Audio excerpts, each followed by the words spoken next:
Today we have William Odoms on the show. Woo-hoo!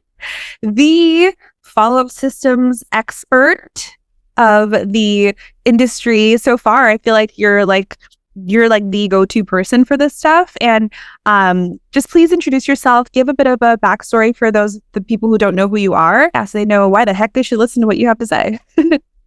Well, hey, grateful for being on here and excited to share as much as I can.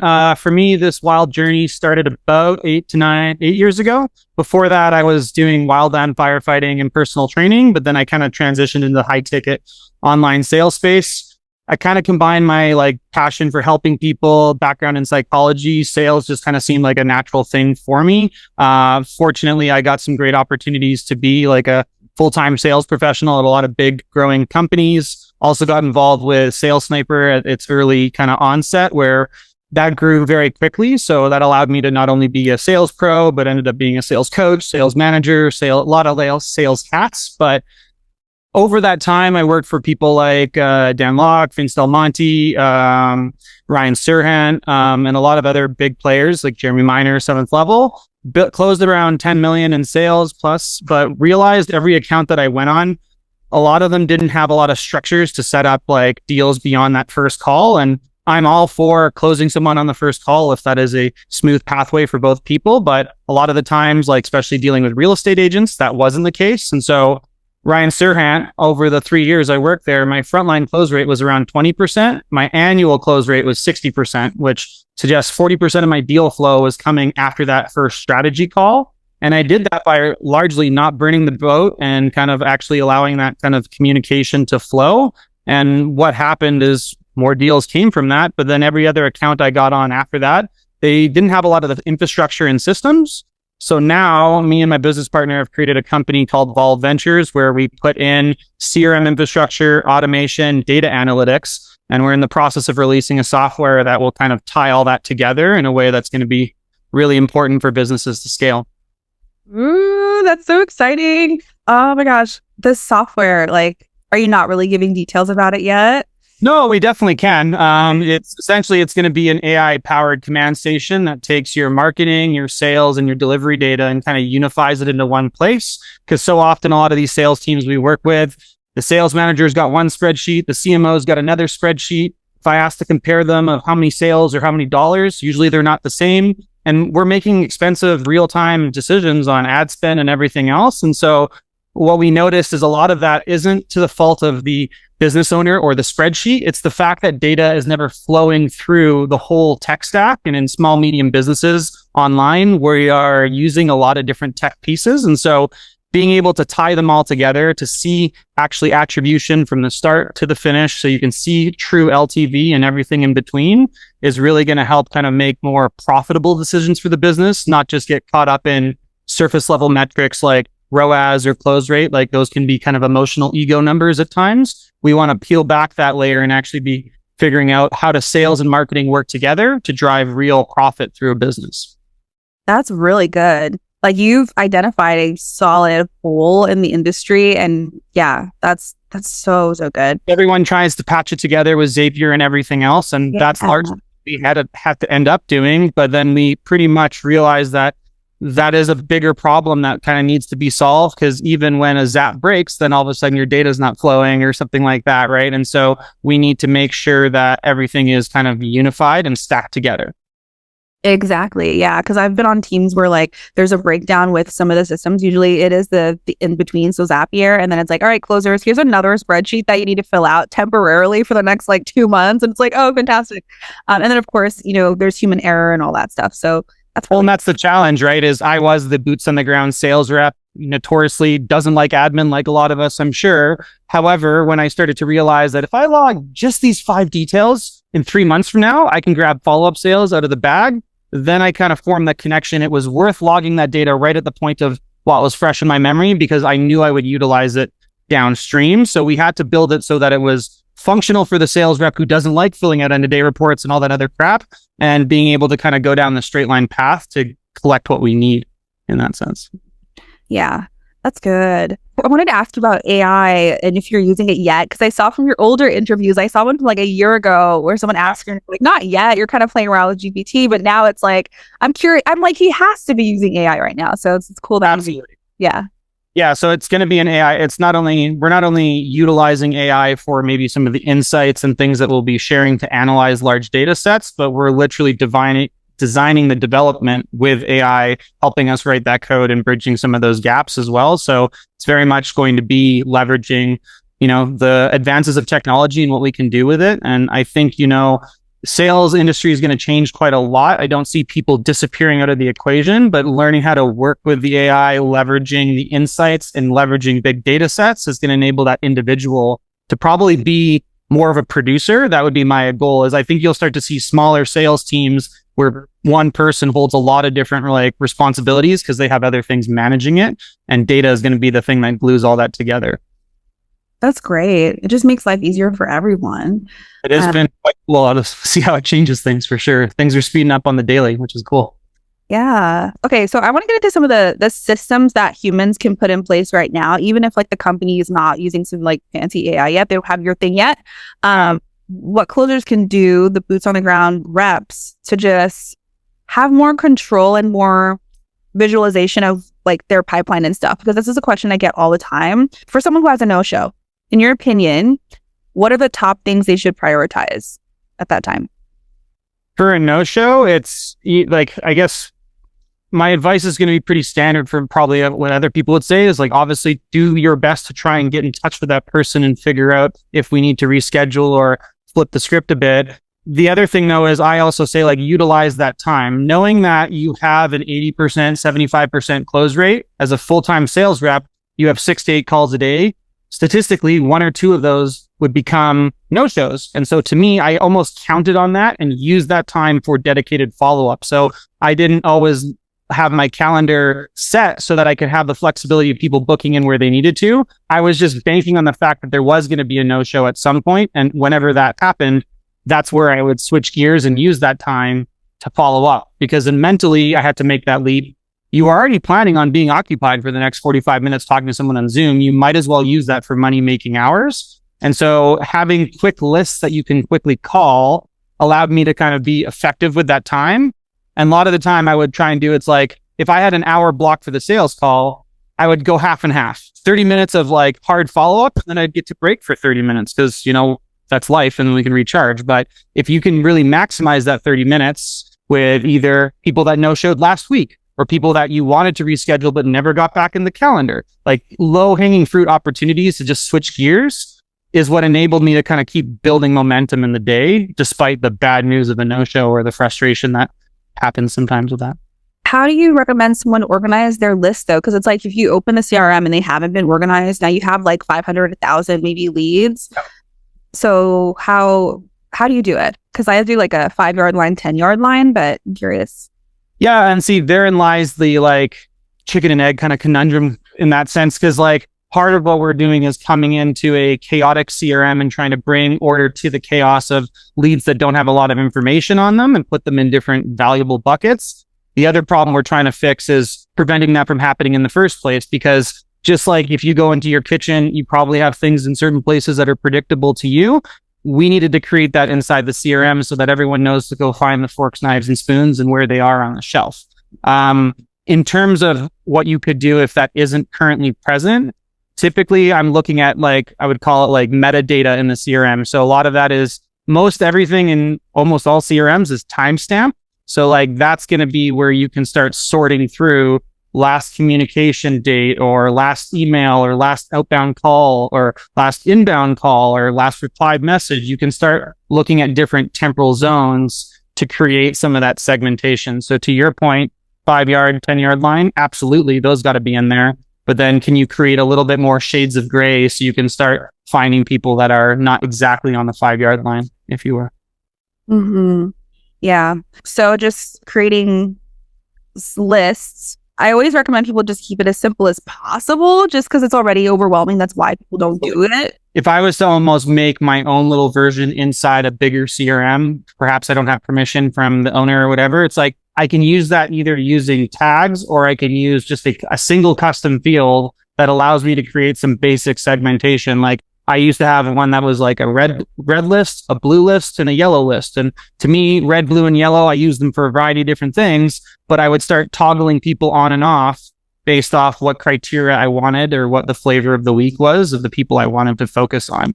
It's just a different way of you being able to grab leads out of place. The other quick one is using a task and an acronym. An acronym that I use a lot is SNA, which stands for Set Next Action, because sometimes it's not always clear what we're going to do with the lead because we need to let them play out their hand before it's our turn again. So for example, someone asks to reschedule, I would say, sure, does next Wednesday at 5 work or whatever. Then I would also set a task for myself to set the next action, because if they respond, great, clear the task, book the appointment. If they don't respond, it's almost like there's like a Minesweeper flag on the ground. Hey, I forgot that person yesterday never texted me back. Okay, well now I should call them, or maybe I should email them, depending on kind of what the jive is. So like making a little mini system of tasks and like tags could be a very quick way for you to just start segregating your leads in a way that are helpful to the individual. Okay. Yeah. That makes a ton of sense. And I'm curious, like when they ghost, there's something funny that you said that you did, like in an older podcast that you did. So when they ghost you, what are some other methods that you use? Like if they ghost you via text to to make sure that they can respond to you. I'm not sure exactly what you're referencing in the past, but I think like for me, texting and ghosting is like, I'm usually trying to switch mediums. Maybe I'm using a meme. Maybe I'm trying to switch, like go a little bit more funny or something like that. It depends on the person that I'm on the other end of the phone with. Usually though, I'm trying to find them on a different medium so that way they're more receptive. Because if I see them online on Facebook or something, or I can tag them in something in a group, it switches like the communication standard, which maybe makes them more receptive to getting back to me at some point. Yeah. I saw you talk about how you stalk them on social media. Like you'll message them in other places. I'm like, that's awesome. I haven't done that except for when I sold to like coaches and consultants, because that was easy. They all had a page, but yeah, that's a good idea. Well, typically the person you work for usually has a Facebook group or something, right? And so you can do it a variety of ways. Like you have to think about it as sometimes the tactics work because there's one or two moves that happen before that. For example, every time I used to get a new booking, I would either add that person on LinkedIn saying, hey, looking forward to our call. So if they don't show up, but they at least accepted my LinkedIn connection, I know they have a heartbeat. Now it's like they're showing me that they're engaged on LinkedIn, not apparently on my text messages or calendar. So therefore I'm going to go through the path of least resistance, be like, hey, like we had this. And then usually it kind of like sparks a different type of response, because if you think about it, it's almost like a fresh conversation. And we're also playing a little bit of like Sherlock. Like we don't technically know if they ever saw our email or actually read it or just kind of swiped through it and mass responded, right? Like sometimes we have to make guesses. And so therefore giving yourself more ways to get to the core of the onion is going to be easier for you. So that would take place in different mediums. If a closer has systems, so their CRM is organized, and they know how they're going to use all their free time, do you think it's actually necessary for a closer to have a VA? I mean, it can definitely accelerate. It's almost like what I said back to the AI comment is I like throughout my time as a sales professional, I eventually had a VA that would help me with things that weren't like direct revenue producing activities so that I could maximize my time and be more on the phone. So like sending contracts, emails, updating commission trackers, like everything outside talk time, or I would call it talent time, because that's clearly where I had an accelerated like gift at. It's like I can talk with people, create influence and persuasion. Then my time is best spent doing that. My time is not best switching out the agreement from 5 months to 8 months. Like it's annoying, needs to be done 100%. But is there AI? Is there systems? Are there other people that you can leverage to create more revenue producing activities? Because if you can think of that equation, it becomes quite easy to afford a sales assistant or a VA or whatever function. And amusingly, over the years, that role has taken many different kind of types of people. Like I've had a VA. I've also had people that were kind of like people that wanted to learn my way of doing things. So I kind of offered them a co-position where, hey, they would help me reactivate leads and maybe I'd split the commission because I forgot about them, but I taught them what I was looking for. And then I got back on and carried the relationship. And so I feel like if you have a plan and you have a good number of leads, it can easily be something to introduce, especially if you already have systems and SOPs that you can teach someone else. That's just buying back your time. Okay. Yeah. So the boring stuff essentially is like just have a VA do that, because that's something that we're maybe we can get AI to do it at some point, but that's just nitty gritty. That's the thing is, I would argue like we're kind of like by the time this episode comes out or right around now, it's like that is very much on the fence. Like there are AI agents out there and different ways you can use N8N and Zapier to literally create chain reactions. So an agreement gets sent out on your behalf with a nice templated email. And this is where it almost comes back to, you said, if your CRM is set up properly and the SOPs and procedures, then it becomes very easy to put someone in there. If it's a bit of you're a chaotic whirlwind, which I definitely have tendencies and used to be more like, it's hard for someone to kind of like figure out your madness a little bit, right? But if you're like, hey, after a no-show, I do this, then I do this, and then if that doesn't work, I do that. It's like a series of like if-then statements. Then it becomes easy for an AI or another person to follow that task. So depends on how techy you are, but I think it could be AI, it could be another person. Depends on your vibe. Okay. So I want to get clarity on this when it comes to AI, because people are leaning on that more so than humans nowadays. I'm curious, what is the best way to leverage AI in this process, whether you're a business or a closer? I mean, I think that answer is going to be depending on a little bit on the individual, a little bit on the business model and the type of offer. Me personally and my ethos, like I'm very big on authenticity. And that's why I think like a human being involved in that sales process at some point compared to a robot for certain applications or certain sales processes will always win, because there's something that I believe humans can pick up on that we haven't quite got to that level of emotional EQ.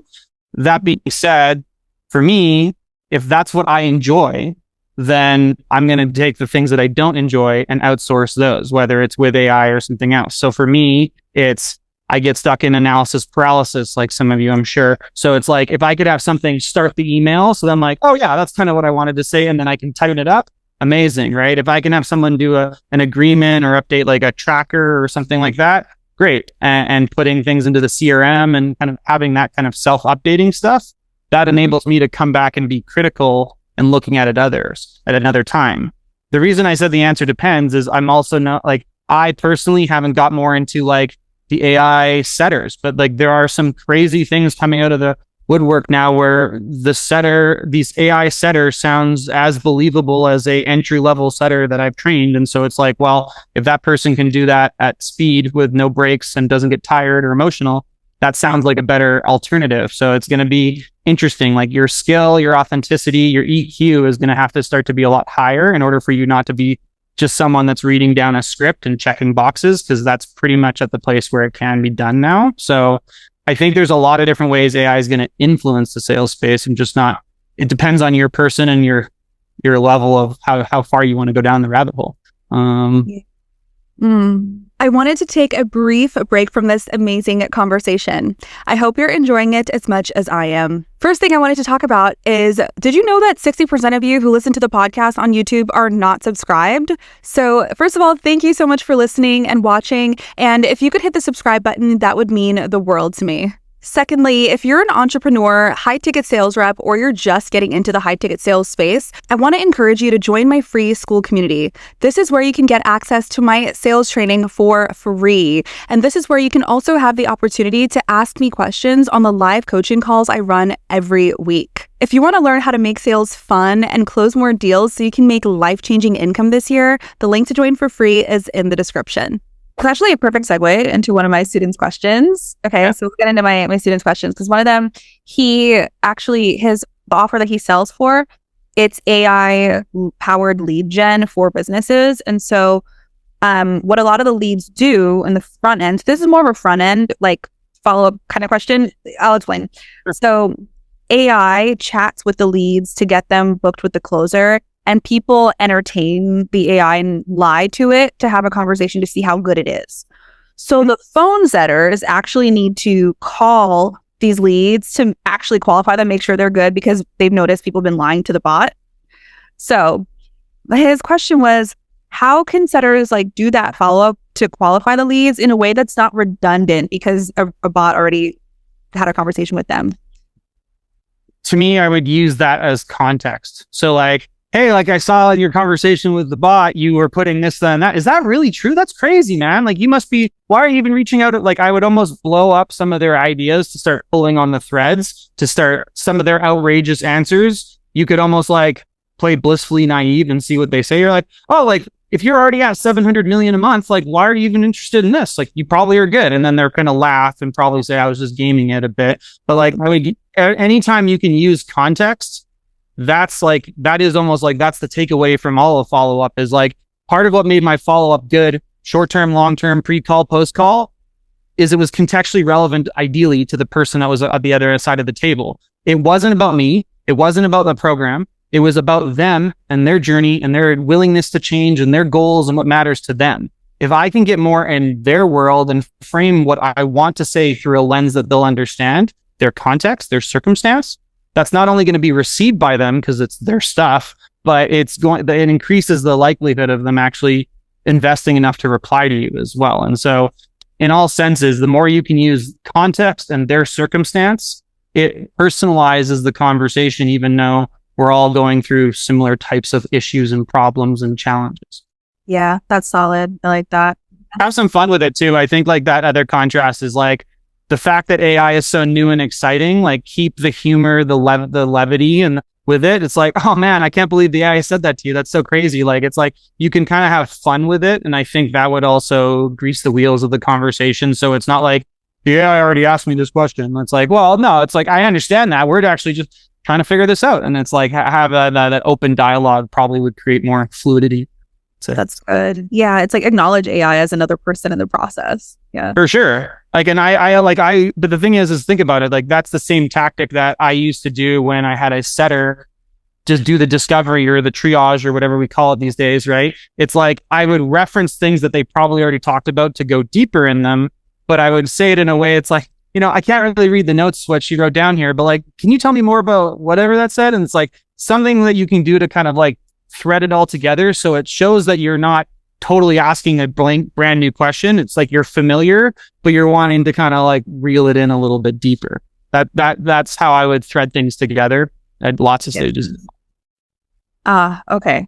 That's good. Okay. So this next one from one of my students is a business owner and they want the sauce. Okay. So, she asked, when you work with a business, what is the first thing that you look at when it comes to dialing in their process? So when it comes to dialing in their process, the first thing I look at is their tech stack talking to one another? Like, is information from AirCall or whatever dialer actually showing up in the CRM? And when that person strikes a credit card or swings that, is that showing up in the CRM as well? Like, is information flowing through all of the tech stack? Because usually the reason certain things get missed or not attributed or the data gets skewed is because we haven't considered all the arrows and all of the pieces of the tech stack. So that would be like the first thing to like analyze.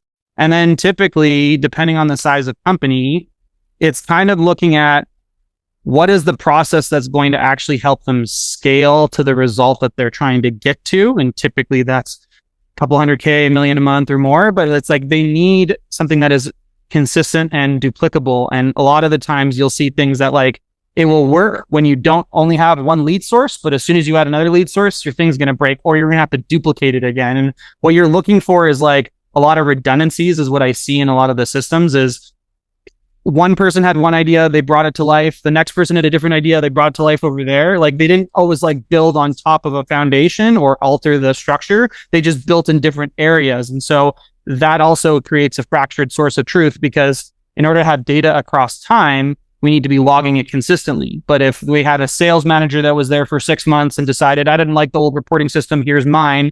And then the new sales manager is like, that's reporting system silly, here's mine, right? It ends up creating a lot of this fractured business. And so sometimes it's almost having a third party, like we kind of jokingly say we're like the secret weapon or the ninja behind the scenes. Like, we don't really need the limelight. I want the sales manager to be out there charging the troops and helping, and the business owner. My goal is to kind of be the glue that threads everything together behind the scenes so everyone can do more activity on the daily as well. Yeah. I think the last thing to just add to that answer when I said about activity is actually getting a true pulse of how active your sales team is. End of day reports can skew that data quite a lot. Certain other things, real-time feedback from the CRM is hard to lie about. And you can start to see the reason sometimes the sales just aren't happening is there's just not a lot of daily activity happening. We all say to follow up with the leads, but are you actually calling 10 to 15 follow-up calls per day, every day? Because if you did that across a sales team, that's hundreds and hundreds of follow-up calls. There's no way none of those people on the 5 to 10 yard line aren't going to reactivate at some point, right? And so a lot of the times it's just not happening to the degree. And so then one layer down, why isn't it happening? Infrastructure issues. Nobody knows where to look for to follow up with the leads that are the hottest because they're just name, number, phone number, and maybe some other data. If I can go in right now and pull a list from 4 months ago of someone that was pitched your lower tier program but had a fear objection, I can now send them a very specific email. Hey, we spoke a couple months ago, blah, blah, blah. And it's I can almost come up with a tailored email to them if I have that type of segmentation data available. That was a bit of a robust answer, but I wanted to try and explain a little bit more of the thought process behind it. Yeah, I appreciate that. It goes to show it's true. People are not prioritizing being really organized, especially startup businesses. They're just kind of take calls, and it can be a headache for even the sales reps. But it takes, I notice, a certain kind of sales rep to really make it work on startups where they're just taking initiative. So for those startup businesses, what tech stack would you recommend they should really focus on implementing? I wouldn't necessarily say I have an opinion on what tech stack they should be focusing on. I would say one, the simpler, the better. So the less tools that you can use to accomplish the same outcome, ideally, it's easier to not have things lost in translation. It's part of the reason why I'm preferable to a close.com CRM, because typically for most sales teams, that has the dialer, the texting, the emailing, the task management, and all the information under one roof. So the sales rep can just stay in one place, opposed to something like HubSpot, where you have to have a third-party dialer and something else to text.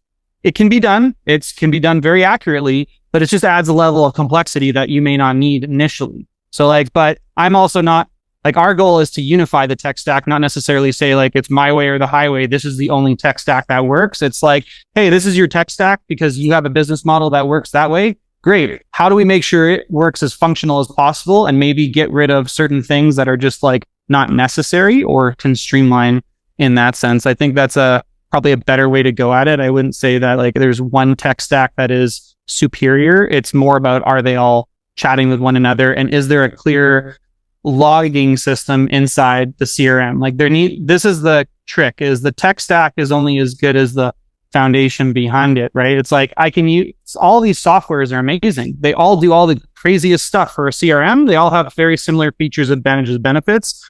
Our goal is to actually help you unify all of those pieces so that your sales rep actually uses all the tools in a way that's convenient for them, and the manager can see the results of all of those activities. And so that's where it is. How are your custom fields, your forms, your pipelines, your lead statuses? Are they all talking to one another, or are they just random? Or independent would be a better word than random. Yeah, it makes sense. An all-inclusive CRM. Just keep it simple. Because then you can, and that's why a lot of people turn to even then Go High Level, because it's not only cheap, but then you can run all your marketing and everything out through that. The challenge though is Go High Level starts to run into some issues if it hasn't been set up properly. And there's a lot of people working in there and a lot of leads. Amusingly, we've helped a lot of sales teams move from Go High Level to other CRMs because it hits a little bit of a resistance point at a sales team level. I do understand the prowess of the marketing and some of the cool things they're doing with AI. I am CRM agnostic. I think they're all amazing softwares. It's just, how can we make sure you get the most out of them as a business? That's kind of where we like to focus on. Mm-hmm. For sure. Let's dive into some rapid fire questions. Yeah, so you just respond with the first thing that comes to mind. Okay. Sure. All right. So what do you find is the most effective way to reactivate leads? Call them. Okay.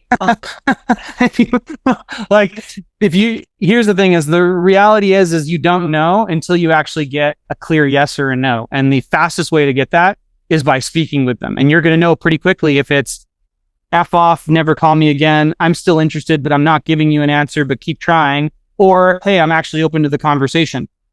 I love when I get any of those answers because it shows me how to keep going. If it's a no, amazing. Get out of my rotation, one less person to focus on. So follow-up becomes more about getting a response. Fastest way to get a response is a call, text. The problem with text is that if it's not a good text, they're going to ignore it because they get a lot of them, right? And so like, that's where it's challenged, because like we know that text messages have like what, a 97% open rate. Great. How many texts do you get a day that you're probably like, yeah, I'm busy right now, or I'm on a meeting, or ignore? It's fine. It's just like, how can you interrupt their pattern? Well, a call, if they answer, is the greatest pattern to interrupt, assuming you know what to say on the other end of the phone, right? And if you don't make it about you or, hey, the money yet, but you make it more about like, hey, like I know you were working on something in the last couple of weeks. How's that been going?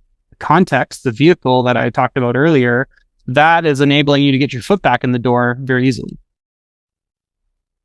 Okay. What's the most surprising or unexpected lesson you learned on your journey? It's more just like the cliche statement, like your network is your net worth. Like there's a reason that's a cliche statement, but like it is so true. A lot of the opportunities that I got to work on certain accounts literally just came from having a reputation and having people in my network that think highly of that reputation, right? And so had I realized 5 or 6 years ago, like the real weight in that when I was starting to get into entrepreneurship and business, probably would have put myself in different arenas a lot faster to meet the people that are going to help elevate me, because every time that I did, I benefited from it. And like that cycle only gets faster. The only other one that came to mind is like, figure out your money. Like being a commission only sales rep's great, but if you don't save for taxes and you're not smart around saving and things, when you're only relying on commissions, you can create your own roller coaster of a life experience where you probably could have avoided it because you're making more than most people if you were smart about it. That was a lesson that I was surprised about, that I had to learn multiple times, but it's a good one to learn early on. That's for sure. I'm right there with you. I had to learn that the hard way as well. You almost did, right?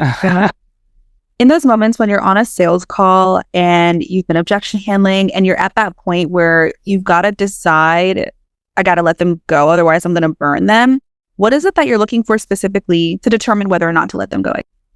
I would say it's really their intention. Like if I was to put it into one word, it's like, do they want to change? Can I feel like the other person actually cares enough about their goal to do something about it? Whether it's with me, remains to be seen. Whether it's now, remains to be seen. Do I feel like they are emotionally invested in anything that they shared with me, or are they just paying me lip service to keep talking so that I will eventually give up, right? And it's like, if I'm feeling like, hey, there is some genuine, this person actually shared something that was relevant to what they want to improve their life on, then I got emotionally invested. It's like, if they put their skin in the game, I'm like, fine. You believe this is something you want to improve in your life? I'm on that journey with you. And that's kind of what I become, is a champion of their goal. And that's what's interesting, is because then when you can follow up with someone indefinitely, when you're just trying to champion the thing that they told you was important to them, you didn't tell them it was, they did it. And if I'm feeling that from someone, I'm not going to give up on them. I might live to fight another day and wrap it up and plan a longer journey with them. But I usually don't give up on many people unless I feel like they really just were window shopping. There isn't any forward intent, not even with my company, but to literally solve whatever problem they said. Like if I get a small paper cut, I'm probably not going to start looking at stitches companies. It's like, whatever, I'm just going to let it heal. If they don't really have anything that's really like has any momentum to it, then you're right. Maybe it's not worth putting a bunch of effort behind it yourself, right? You can do something more general. That's probably like the easiest way, is intent. Mm-hmm. For sure. And a big one for me in those moments is like, I won't let someone go if they haven't told me that they do want to actually work with us. Like if the person's like, oh, I need time to make the decision. I'm like, we're making the decision right now. You don't have to enroll now. You don't have to pay now. But have you decided that this is something that you want? Unless they can't make the decision because of something like logistical or just something, then I'll let them go. But in most cases, like, I want to know. So, and like where I would agree with you, but I would wind it back a layer personally. And my layer is, and you brought up a good point, is on that first call or strategy, whatever call I'm part of, do I get them committed ideally to making a change? That's where I would probably like minimally leave it. Like if I feel like they're, at least to your point, committed to making a change, as you said, doesn't have to be today, doesn't have to be at this level. To me, it doesn't even have to be with my company. It's like, I want to know that you don't want to stay in the same spot. And if there's a reason why you don't want to stay in the same spot and you want to go north, northwest, great. It's like, let's do that then, right? It's like, but to me, it's not always about my program because other people are at different spots in the buying journey. Plus, I reflect how I also make decisions. Like, I'm someone that will have 3 or 4 calls and shop options because I am a little bit more analytical like that. I like also having more information. That's just who I am. So I have to respect that other people are out there like that. Doesn't mean I don't still try and create the most amount of influence and persuasion in my direction because I ultimately am working for a company I genuinely believe will help them get to that outcome. Therefore, it's easy for me to go die on that hill, but I don't think at the expense of burning the lead, it's never worth it to me. Like, there's been very few leads that I've actually burned, and the ones that I was considering, sometimes they would even give me a referral, even if they never bought from me because they liked how I handled the situation, right? And so to me, there are going to be times and places where, yeah, we got to burn bridges and tough conversations need to be had, like for sure. But in a lot of instances, it's like, it never made sense to just like totally like burn the lead on the first call. Cause I'm like, hey, like, is your life different than that was 90 days ago? So is mine. So the likelihood of us being able to do this dance again, I'll take my chances, right? In that as well. Yeah. I like to know if they want to work with like the company I'm selling for, because I want to know if they're shopping so that I can play for sure advisor, and I can make sure that when they do speak to them, they're asking the right questions that show that we're better. It's also feedback for me. For sure. But like that's also showing up in a little bit like in a fiduciary way, like, cause it's like, okay, cool. Like if you are going to talk to people, like make sure you kind of look to those types of things. Cause you said this was important to you. And I may or may not have heard that they focus more on group training opposed to one-on-one. And it seemed like you had prioritized that. Like, sure, you can frame and do all that strategy stuff, but ultimately if someone's like, I 100% want to change my circumstance and this is how I want to do it, and that's not your thing, it's like, trying to push them down a road that they're going to probably end up regretting is like going to usually end up to bad customer service, retention, all that other jazz. And it's like, I got to sleep at night. And so it's figuring out what's really worth it, even though I have sometimes the power, to do different things. Yeah. Over the last year is when I have converted from buy or die. Like I can't believe I used to say this. I literally used to say, if they don't buy from me today, I couldn't care less if they got hit by a bus tomorrow. Like it's not my problem. I'm not reaching out. But I've completely shifted because it's like, you got to pick and choose your battles. Like, especially if they, in a lot of cases, if they do say that they have their process, like when leads say, I have my process, this is just the way I do things. And it's someone who's actually had success in their life or their business. It's like, there's a frame thing. Like, this like, all right, fine, you can have the frame. I don't need to fight for that. I so, you know what I mean? So, yeah. Well, let's also play the game too, right? Like this is the other game that people aren't as realized is like the game is time. So think about it. It's like, have I spent 2.5 hours objection handling someone? Yeah, I love staying. Let's go 10 rounds. It's awesome. I could do this all day. What could I have done if I got off the call in 45 minutes, talked to them next week for 30 more minutes? Now I've invested an hour and 15, but in that other hour and a half that I could have objection handled, I made 20 follow-up calls. I also got another strategy call and I made 1 sale. It's like, well, now if we're really playing the numbers game, time invested to closing that person, it's not always worth it to just sit there and go 10 rounds with someone because you literally could be doing other things that are probably more probable, getting you closer to your commission goal or whatever your potential focus point is on that game. So it's like almost there's 2 games being played. There's your time and then there is their time to make that decision. And sometimes it's like, if I'm getting the vibe that it's like, it's a closed door, it's like, obviously, if I can buy or die, sure. Like that's my first mindset. But then it switches to be like, great. If you're good at follow-up and they'll actually show up to the follow-up appointment, I would be confident. Think about it. 40% of my deals were coming from post the first call. So it's like, I was pretty confident I was going to get them 1 out of 2 times. People were saying yes to me beyond that first call. So if I had confidence in that skill set, why would I sit there trying a different objection handling script? What I would do is I would go take that to my manager at the time, or I'd go take that to another colleague and be like, yo, I went 3 rounds with this guy. He had this objection. How would you deal with it differently? I'd then prepare so that the next time I talked to him, even 24 hours later, I had a whole new set of tricks that he wasn't aware. He probably didn't spend that time thinking how he was going to defend my objections. He was sitting there thinking about the decision, right? And so there are actually benefits sometimes to taking time out and coming back fresh set of eyes, right? So it's a lot of different games that you're playing simultaneously, which is I guess why a lot of us love this, right? So that's the fun part. Yes. And something that this is a belief shift that Eli Wild actually gave me. He said that every single prospect that comes onto your call is closable. Believe that, like truly believe that every single person who comes on is closable. It just may not all be on the first call, but everyone is closable and they will at some point. And so that allows you to just kind of like let go of this like internal pressure. And I am speaking to the buy or die closers right now because I was in your shoes. Let go of that internal pressure that you put on yourself to close every single deal. Because when people have that mindset of like buy or burn, which I used to have, I can tell you it comes from, it's just ego. It's just ego.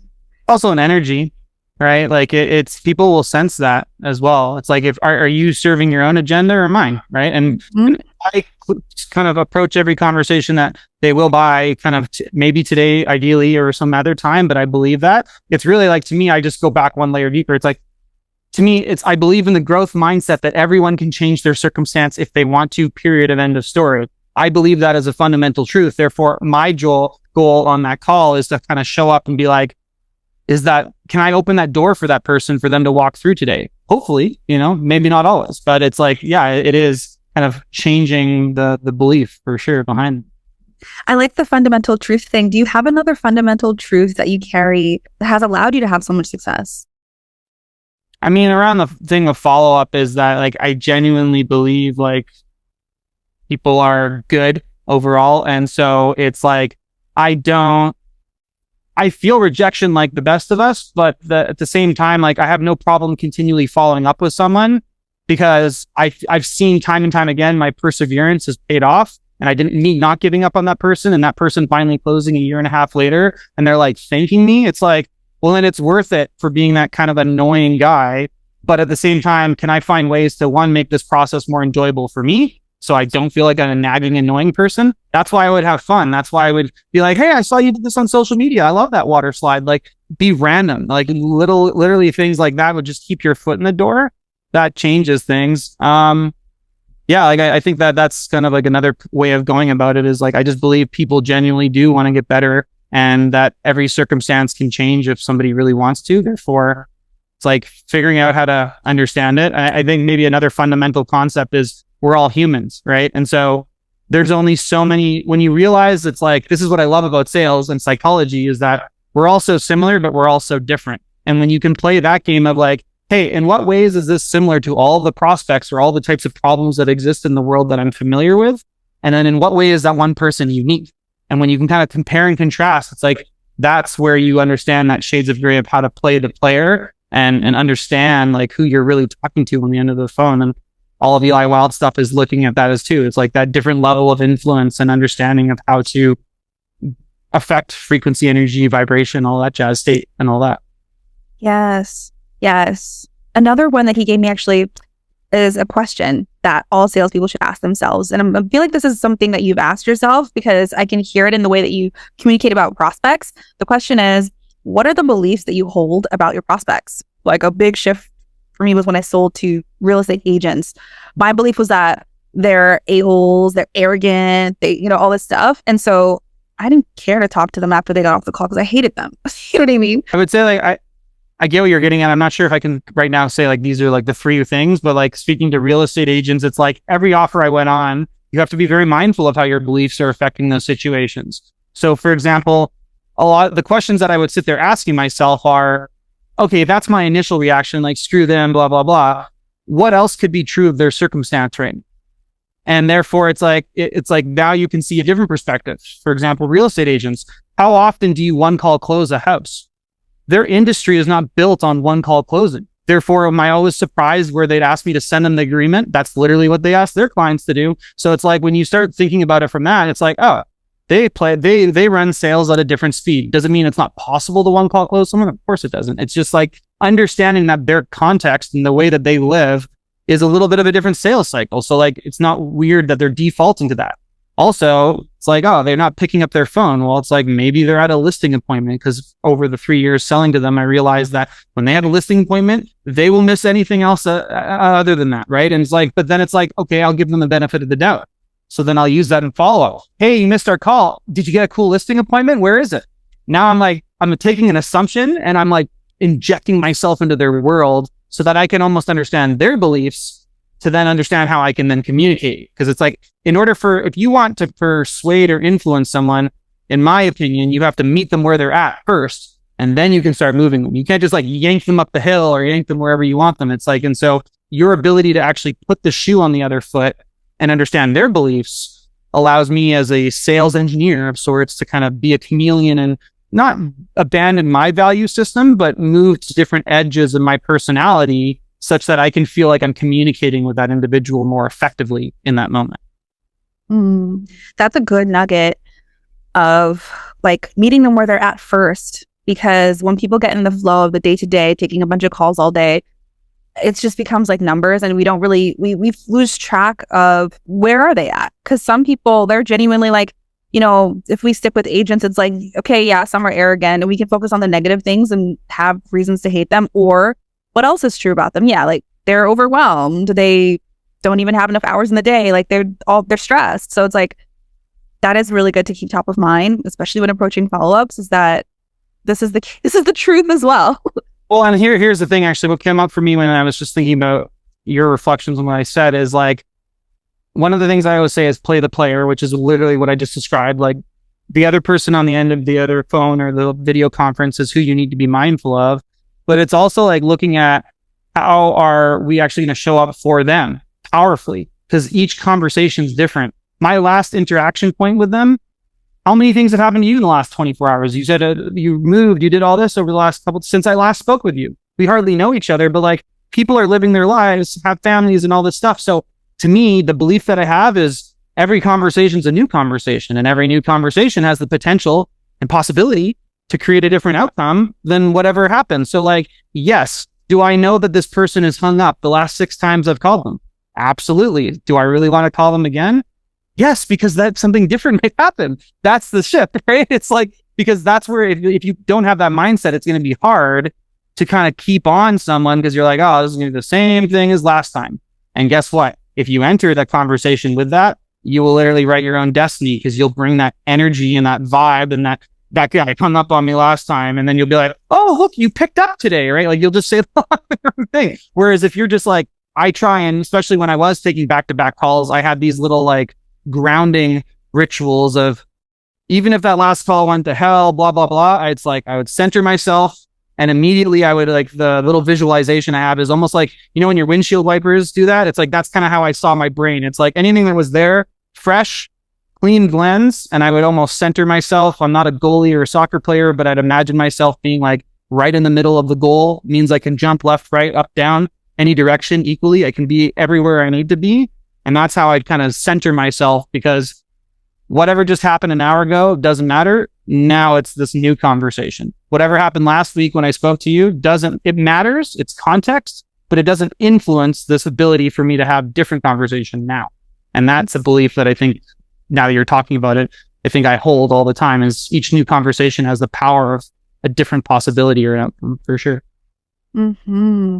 I have a couple more rapid fires, so let's. I know we're not really sticking to the rapid, but I like them. No, it's good. That was a really great tangent, because it touched on some things that are really important to consider that are not top of mind for people. So you're going to help a lot of people have a lot more follow-up deals this month. So I hope so, don't give up on people. You'd be surprised what they can do. Yeah. If you could sell anything aside from what your offer, right? What would you sell? There's always been a soft spot in my heart for doing some type of coaching or personal development, because it's had such a positive influence in my life. And I've seen when people can get around a good environment with a little bit of like guidance from someone who's done it before and apply themselves, and they're a hardworking person. It's not a foolproof success equation, but to me, it's a huge way of like collapsing timelines, right? Is like, it's why you read books. It's why you get around different groups. It's like you can grow very quickly just by having someone offer a different perspective that you hadn't considered. And it's why I'm grateful to work online, where I get to meet people, different socioeconomic status, of different cultures, of different upbringings, because it gives me more perspective that there isn't just one way of doing things, right? And so I think something along that lineup is like where I go with that. What's a question that you wish you were asked when you go on podcasts? That's funny. I like asking that question to other people all the time. You've actually got into some of the core pieces of like people. Like, here's the thing is, I don't like what nobody really asked me, and I find funny is like, why follow up kind of concept, like that, the very basic principle of it, because to me, I was very rejection sensitive when I got into sales, and I had like all of these mindset issues to work out, and I wasn't very organized, and I didn't like logging data, and like I wasn't very systematic in my approach. I was just like, oh, I guess I have the gift of gab, like they say, and just closing deals. And I had a lot of quick wins early in my sales career that led me to believe like it was just kind of fun to just be flowy. But I think like it was weird is, I can't remember when it started, but like I think it was, hey, I was trying to increase my income and I was only closing 2 out of 10 deals. And I'm like, well, 8 out of 10 people are saying no to me, and I'm still making more money than I ever had working at the gym. Like, that's a weird psychology shift too. Like, I'm getting rejected 80% of the time and winning more than I ever had. Okay, well, while I am getting better at sales, what can I do for those 8 out of 10 people that might hopefully bring them across the line, like downstream? And like, that's kind of where it started, is it kind of became this little obsession or this little game that I would play. It's like, well, because I'm not giving up on these people and these leads are assigned to me, I guess like they're my responsibility. Let's see what I can do with them. And just, you know, like I water plants and sometimes roots pop up. It's like, it's the coolest thing. So I think like, it's funny because a lot of people assume I'm like super systematic, organized, and complex. It's like, I have a complex brain, but my approach to sales initially was very like, cool, I just say things and magical things happen. Like, it was a little bit whimsical and like a little, I didn't really have a system, and not grew up, but like initially I was actually taught to close without a script, and like the canned rebuttal lines that I was given as ideas I knew were never going to work like fully in principle. So like it really allowed me to have to start trusting myself and figuring out how to navigate conversations, because no one taught me that people follow scripts until much later. And I'm like, oh, frameworks, scripts, that makes sense. Yeah, like I guess I've just realized that conversations unfold naturally, right? Like, but it is that kind of concept of like, why even follow up with people, and kind of bred out of something that I didn't want to do anyway. But since then, it's benefited me and a lot of other people. Okay, one more, and then we can talk about anything exciting that you're working on. What advice do you have for people who are very sensitive to rejection? Because that's why most people don't want to follow up. It's not about you. Like, that's the first thing that came to mind. Is like you almost said about it. It's like trying to one call close someone is an ego thing. Like, really think about it. Like, you've unintentionally, all of us have rejected someone today by not responding to that annoying email or newsletter that you got in one of your email boxes today. Great, you just rejected someone, right? So it's like, for all the reasons that you could reject them, very rarely it's about you. They could be busy, they could have kids, they could have sickness, they could have gotten a car accident, they could be in a natural disaster. There's like, I can sit here and list off 100 reasons that aren't about me that they're rejecting. And the reality is why would they reject me? Because we could, let's go back to what we were talking about with the Eli Wild stuff. It's like, if I shoved every conversation genuinely just trying to help someone, and I'm not rude, insulting, condescending, or anything else, why would they reject me? And if they are rejecting me, it's probably not me. It's probably them having a bad day or woke up on their own side of the bed. So it's like, if I am doing the things that I can control, showing up in an ethical way that I can sleep with myself at the end of the day and all that other stuff, it's like, well, then why would they really reject me? And when you kind of almost fuse that together, it's like, sure, does the act of getting rejected in the moment kind of sting? Yes. And it's annoying.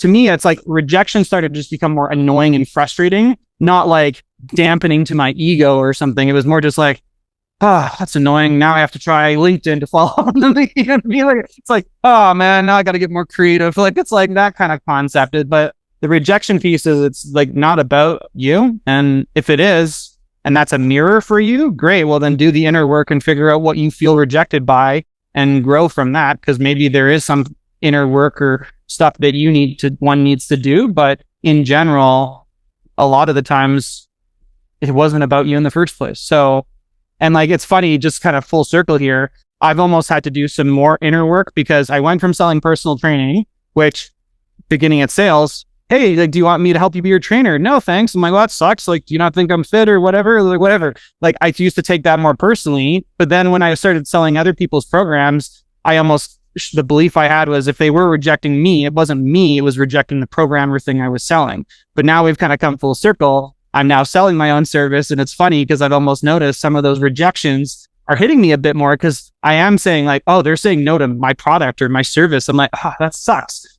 But do I leave the inquisition there? It's like, no, why am I feeling this way? Oh, it's because, you know what? I know that there's something I could do in my service that would make this even better. Great. Well, I am now in a position I can go change my offer to give them what they're looking for, right? And so it's just interesting how it's cyclical. Like you will get over certain levels and types of rejections, but then other rejections you'll take more personally. But to me, it's just a container to do a bit more of an introspection on yourself, because typically it's more of a mirror at that moment than actually being rejected. Unless you have done something like you lipped off someone or you were rude or something, well, then yeah, you probably deserve to get rejected at some point. So it's a good lesson as well. Depend. That's awesome. You mentioned you have your software that you've been working on. Is there anything else that we can look forward to, or if there's anything more you want to share about that? I mean, like right now, the software is about to launch in the next month or so, and we're kind of onboarding our current clients, making sure everything's really smooth to be able to go a little bit more widespread.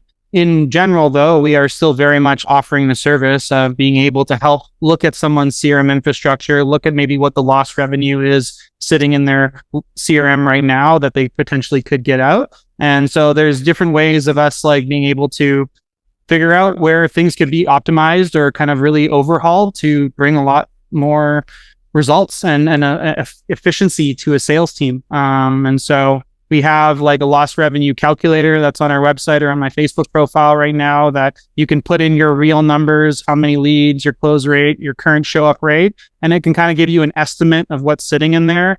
I think it's really important to note, like, it's easy to say, oh, I've got 200,000 leads in my CRM, therefore there must be millions. It's like, yeah, maybe, but if not all of them are qualified and you have to really segment them out. And if we know if we call everyone, we're not going to talk to every single person. And if every single person did pick up the phone, not everyone's going to want to have an appointment. And if everyone booked an appointment, that doesn't mean even they're going to show up, and doesn't even mean they're going to close. And so when you add in lots of layers of resistance, you're like, oh, realistically, okay, I have extra 30,000 leads in my system and there's probably maybe 6 figures in there. It's like, well, then how do we get that out strategically? Like those are some of the fun games to play with as well, because oftentimes people will just blast text their whole CRM. And it's like, well, that might be effective to get some hand raisers, but you also are probably burning a lot of leads that didn't need that text today, that you probably could have saved that bullet for 2 months down the road had you been able to create that segmentation. So, you know, those are the games we like to play in, like, you know, systems, CRMs, tech stacks, all of that fun stuff. How do we create more activity on a daily basis and make more profitable decisions using data? So anything under that umbrella, love to chat with anybody about, and look forward to being able to show you what our software can do over time as well. Heck yeah. So where's the best place for people to find you if they want to work with you? Well, as I said, I like the authenticity approach, so I'd rather chat with people, right? So hit me up on Facebook or Instagram or whatnot, and let's have a conversation unattached. Let's figure it out. Amazing. Yeah, I'll link that all in the description so it's easy. And thanks for coming on. I appreciate you and your insight. This was a great conversation. I concur wholeheartedly. Thank you so much. Of course. All right, party people, if you made it to the end, good for you. You're going to close a lot more deals this month, make a lot more money. Put your golden nuggets in the chat so that people can see like all the sauce that is in this episode. And I will see you guys in the next one.